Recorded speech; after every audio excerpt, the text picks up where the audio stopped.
的士嘅牌價目前又跌到落去286萬喎，咁有啲行標出嚟咧，直情係265萬添。對比起10年前嘅高位，由723萬，連30%都唔夠啊！目前咧市面上有18000部的士喎，十大車行咧就佔咗2015部，咁價值曾經試過過百億添㗎。加上咧的士霸權多年專注於炒牌，忽略咧服務同埋司機嘅福祉啊，導致咧老化嘅問題喎，時常咧就被市民唾棄啦。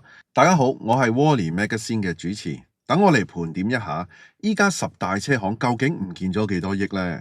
同埋咧解構一下的士霸權到底有幾惡呢？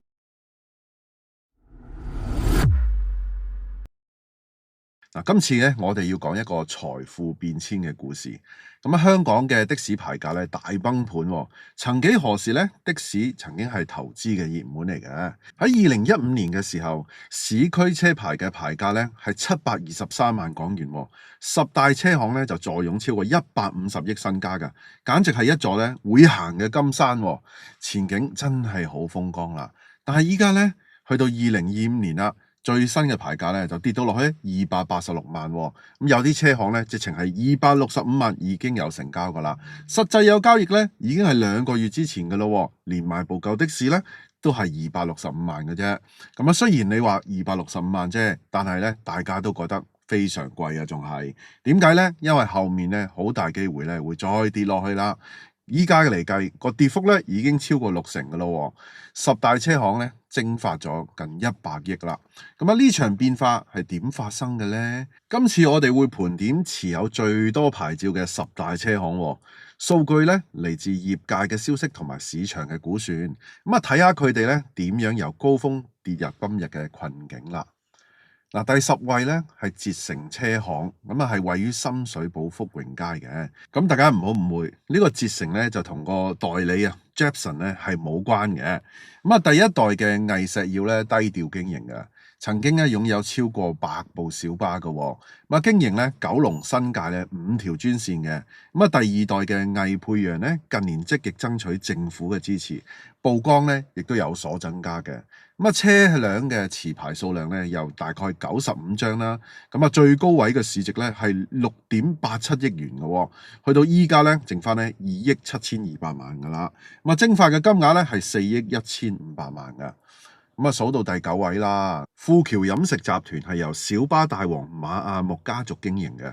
的士業務咧係佢多元化投資嘅一部分，喺業界咧有一定嘅知名度喎。集團嘅持牌數量咧總共有112張的士牌㗎，高位嘅市值咧係8億1000萬，依家嘅市值咧跌到落去咧3億2000萬㗎啦，蒸發咗咧4億9000萬。第8位咧由城市汽車嘅老闆唐耀峰佢喺1982年嘅時候咧就同太太周善河咧做左軚車貿易起家嘅，去到1987年咧就成立咗城市汽車。除咗的士外咧，佢都有經營校巴啦、旅遊巴㗎。喺銅鑼灣興發街咧同埋土瓜灣嘅銀行街咧有自置物業㗎。唐係的士商會嘅代表嚟嘅，兼且咧係孔教學院嘅副院長。有多項嘅職務㗎，佢都可謂係話咧活躍於多個領域嘅。城市汽車嘅持牌量咧有120張，高位市值咧係8億6800萬嘅，依家嘅市值咧係3億4300萬嘅，總共咧蒸發咗咧5億2500萬㗎。去到第7位咯，係東南車行嘅。1988年成立㗎，由梁振華咧同埋黃秀鵬主持㗎。資料就唔係好多，但係佢喺業界咧一直咧都保持穩定嘅規模㗎。車行嘅持牌數量約122張高位時市值係8億8200萬㗎。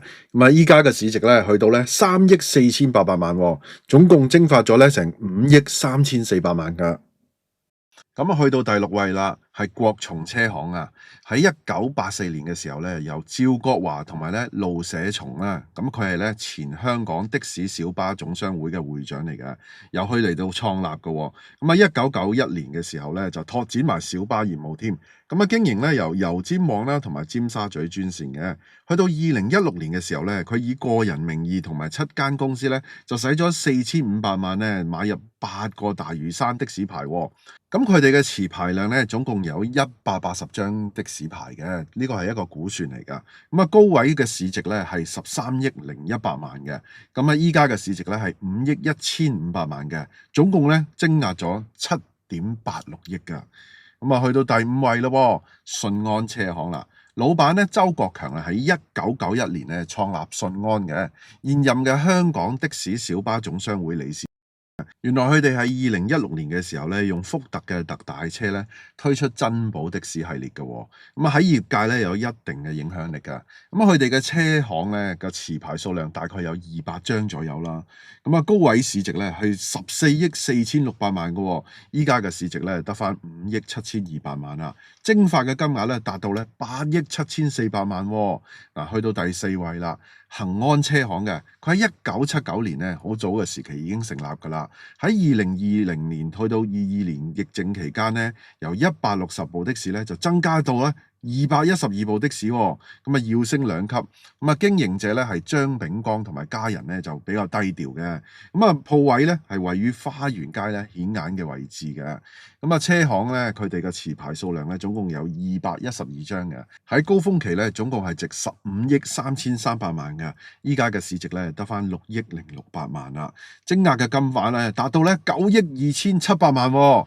嗱，倒數3位啦。第三位咧就係中誠車行啦，呢個老闆咧係一個傳奇嘅故事嚟嘅喎。咁啊，創辦人咧鄭克和咧同埋7歲開始嘅故事啊。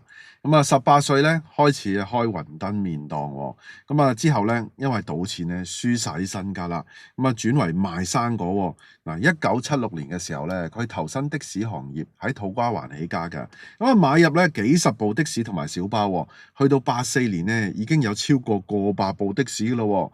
咁當時咧佢引入咗大發仔嘅4座的士啦。喺98年咧就同豐田合作推出石油氣的士喎。佢去到06年嘅時候咧就引入咗 GPS 喎。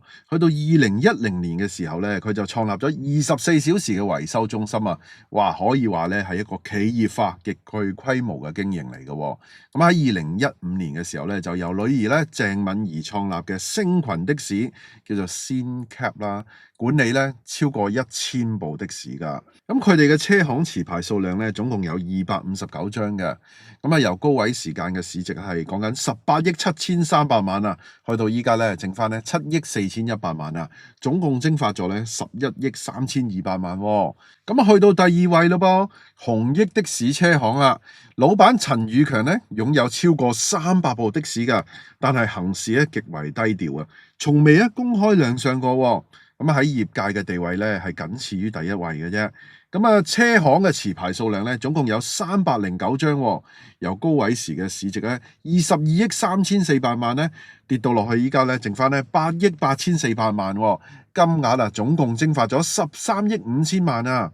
咁啊好啦，第一位太和車行啦，老闆咧係伍晃，咁啊喺土瓜灣賣汽車電池起家嘅，喺1984年嘅時候咧就創立咗太和喎，咁啊同前業界龍頭咧運通泰合作做的士買賣嘅，咁喺2003年沙士期間咧，同埋2008年金融海嘯期間咧，就趁低吸納牌照喎，咁啊取代咧淡出嘅運通泰，成為咧的士大王啦。咁佢哋依家嘅生意咧就由長子伍海山打理喎。伍家咧喺土瓜灣至少擁有4個鋪位，同埋咧2個工廈嘅單位喎。咁啊的士車行嘅持牌數量咧，哇，總共咧有603張㗎。咁啊高位嘅市值咧係講緊43億6000萬㗎。咁啊依家嘅市值咧剩翻17億2500萬喎，總共蒸發咗咧26億3500萬啊。喂，如果將呢10大車行嘅持牌啊2015張嘅高位市值咧，總共係149億喎。咁啊依家咧就得翻咧57億7100萬啦，總共蒸發咗咧91億2900萬啊，數字相當驚人㗎。個問題係後面會唔會再蒸發落去呢？嗱，呢啲數字咧就反映咗市場嘅巨大變化啦。的士行嘅財富故事咧，亦都隨之而改寫喎。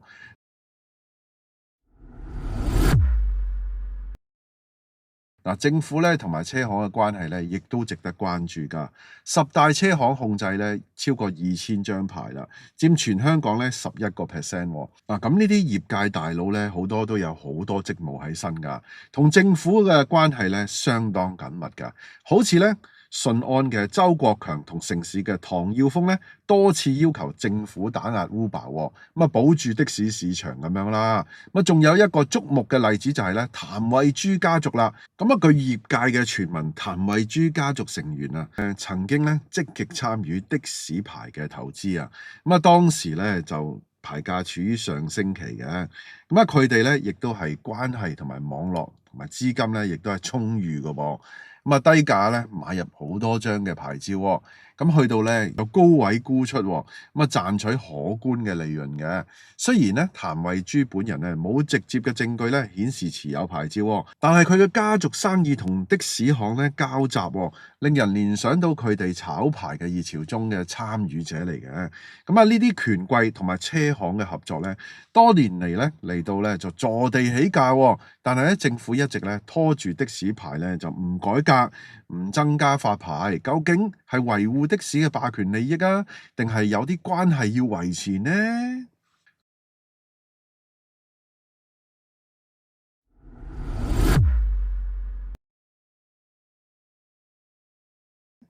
講到點解牌價會跌到咁低，行業內部嘅消息咧就話早已埋下隱患㗎啦。車行咧就長期壟斷市場喎，咁啊唔係靠升級服務揾錢嘅，而係靠炒賣牌照咧就增加收入㗎。泰和嘅五房喺沙士同埋金融海嘯期間咧就低價掃牌喎，咁啊高價沽出，財富咧快速累積啊！但係咧牌價咧就被推高喎，入行嘅門檻上升啊，新嘅司機咧難以加入㗎，行業咧老化加劇，車租咧高企喎，油價咧同埋保費上升啊，嗱司機嘅收入咧就下跌咗唔少喎，咁啊好多人咧就改行做 Uber 或者係移民啊，搞到咧未續牌嘅的士咧都有成200部喎，咁啊創20年嘅新低啊，咁啊呢啲咁嘅情況咧多少咧都反映咗咧行業自身嘅問題喎。嗱，服務質素咧，亦都係痛點啦。拒載啦、濫收車費啦、態度唔不佳啦，同埋咧投訴屢見不鮮喎。咁啊，令到大量乘客咧就轉投 Uber 同埋高德打車啦。啊，車行咧就覺得係政府咧佢哋咧就唔夠力救市啦，又或者咧冇出力去打壓喎。但係咧，其實乘客嘅選擇咧已經俾咗答案大家㗎啦。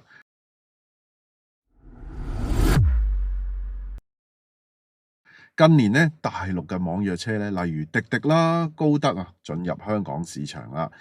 同埋早前嘅 Uber 嘅情況唔同喎，政府嘅打壓力度咧，似乎係有所減少喎。咁啊，早年 Uber 入港嘅時候咧，政府咧就頻頻放蛇去執法啦，拘捕好多嘅白牌車司機啊。但係咧，大家對於大陸嘅網約車態度咧，似乎好似係比較寬鬆喎。咁啊，未有即時取締網約車嘅平台啦，同埋咧大規模嘅檢控㗎。運輸署咧仲表示咧，仲會喺年內咧研究規管網約車添，拖慢咗行動嘅步伐啊！呢啲咁嘅轉變咧，令到的士業界不滿喎，認為咧政府放任白牌車搶生意，影響生計㗎。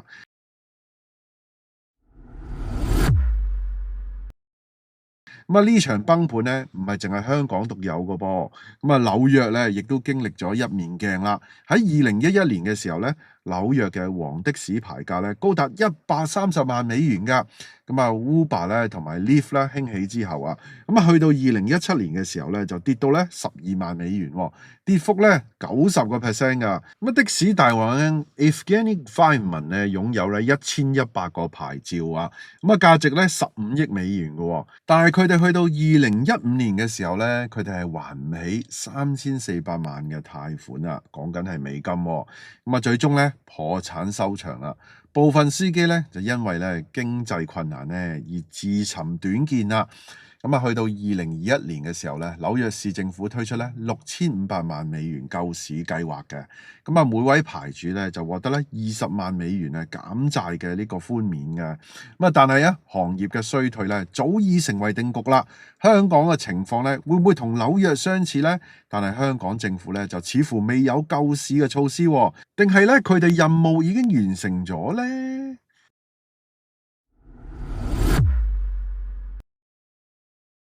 車行嘅負責人咧，依家感嘆啊，財富縮晒水啦。周國強咧就曾經公開表示咧，非常痛苦啊，認為政府咧未有足夠嘅支援啊。但係司機嘅處境咧更加困難啊，車租高企啦，收入減少啊，乘客不滿啊。咁啊，租車嘅司機咧，基本上咧，如果網約車合法化之後咧，佢可以轉頭揸網約車嘅。咁樣問題係咪可以得以解決咧？嗱。咁啊，車輛咧多年嚟啊專注炒牌喎，咁啊忽略咗咧服務同埋司機嘅福祉噶。今日嘅局面多少係歷史嘅回響嚟嘅。咁啊，要改變現狀咧，車行同埋政府咧需要考慮新嘅路向噶，規管網約車俾 Uber 合法競爭啦，改革租賃嘅制度俾呢個司機持牌啦，提升咧服務質素，引入電子支付同埋規範大家嘅行為啦。監管炒牌同埋確保咧牌價合理嘅，但係呢啲改變咧，其實需要咧時間同埋決心嘅喎，唔係咧就只會咧令到呢個困境咧延續落去啦。如果大家中意我哋 W 檔案系列咧，記得 like、subscribe Wally Magazine 啊，咁我哋下次再見啦。